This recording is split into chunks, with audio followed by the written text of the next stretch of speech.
Hello, আসসালামু আলাইকুম। তো আজকে একটা নতুন টিউটোরিয়াল নিয়ে আসছি। তো আজকে টিউটোরিয়ালের বিষয় হচ্ছে যে আমাদের অনেক সময় এক্সেল এরকম দেখা যায় যে আমাদের স্টুডেন্টদের নাম্বার নিয়ে কাজ করতে হবে। তো সেক্ষেত্রে দেখা যায় যে আমাদের কোনো স্টুডেন্ট একটা পরীক্ষা দিচ্ছে এবং আরেকটা পরীক্ষা দেয় নাই। তো সেক্ষেত্রে যে দেখেন এখানে আমাদের কিছু ঘর কি আছে, ফাঁকা আছে।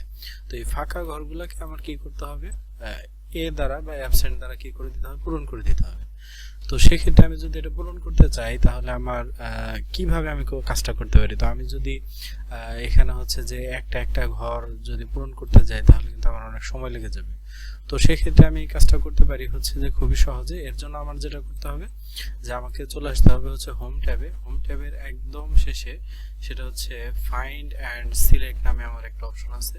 তো আমি এই সিলেক্ট অপশনে যাব, যাওয়ার পর এই জায়গা থেকে আমার দেওয়া আছে হচ্ছে গো টু। তো আমি যদি গো টুতে ক্লিক করি তাহলে কিন্তু আমার গো টুর একটা এরকম ডায়ালগ বক্স চলে আসতেছে।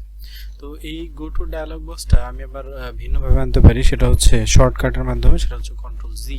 আমি যদি কন্ট্রোল জি প্রেস করি তাহলে কিন্তু আমি এই কাজটা করতে পারি।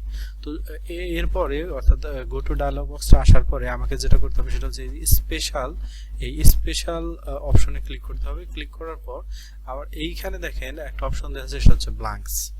তো আমি যদি এই ব্ল্যাঙ্কসে ক্লিক করি তাহলে ব্ল্যাঙ্কসে ক্লিক করার পর দেন যদি আমি ওকে করি তাহলে দেখেন আমার এইখানে যে ঘরগুলা ব্ল্যাঙ্ক আছে সেগুলো কিন্তু কি হয়ে গেছে, সিলেক্ট হয়ে গেছে।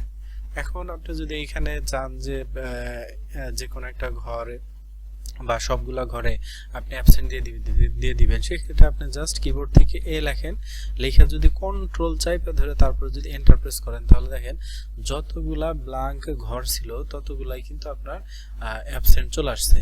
এবং আপনি যদি চান যে এই ঘরগুলাকে হচ্ছে যে রেড দ্বারা ফিল আপ করে দিবেন, মানে লাল কালার দ্বারা ফিল আপ করে দিবেন, সেটা সম্ভব। সেটা হচ্ছে আমরা এই যে হোম ট্যাবের ভিতরে আমাদের যে ফিল কালার আছে, আমরা এই ফিল কালারে গিয়ে এখান থেকে রেড করে দিব। এবং লেখার কালারটাকে যদি আমি হোয়াইট করে দিতে চাই তাহলে কিন্তু আমি এই যে ফন্ট কালার গিয়ে হোয়াইট করে দিতে পারি।